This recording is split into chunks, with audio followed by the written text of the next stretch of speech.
Hi friends, கொஞ்சம் மழை பெஞ்சோன்னே இந்த காஷ்மீர் ரோஸ் பூத்து குலுங்குதுங்க. உண்மையிலேயே காஷ்மீர் ரோஜா செடி பிரியராக இருந்தால் கண்டிப்பாக காஷ்மீர் ரோஸ் வாங்கி வைங்க.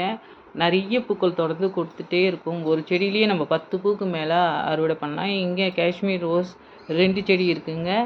அது இல்லாமல் ஈஸியாக வளரக்கூடியது, லோ மெயின்டெனன்ஸுங்க, பூச்சி தாக்குதலாம் இருக்காது, நிறைய பூக்கள் பூக்குங்க. இது கொட்டவே கொட்டாதுங்க.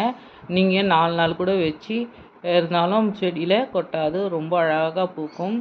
இதுலேயே வாசனை வராது, ஆனால் பெட்டல்ஸ் நல்லாவும் இருக்கும். பெரிய பெரிய பூவாக பூக்கும்.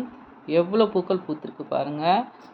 இது மாதிரி நம்ம வாரம் வாரம் இவ்வளோ பூக்கள் அறுவடை எடுத்துகிட்டே இருக்கலாங்க. நிறைய பூக்கள் கொடுக்கக்கூடியது காஷ்மீர் ரோஜா செடி பிரியராக இருந்தால் கண்டிப்பாக இந்த ரோஜா செடி வாங்கி வைங்க.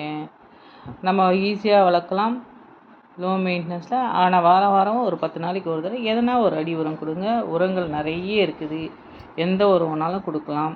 நல்லாவே வளரக்கூடியது, வெயில் தாங்கி வளரும்.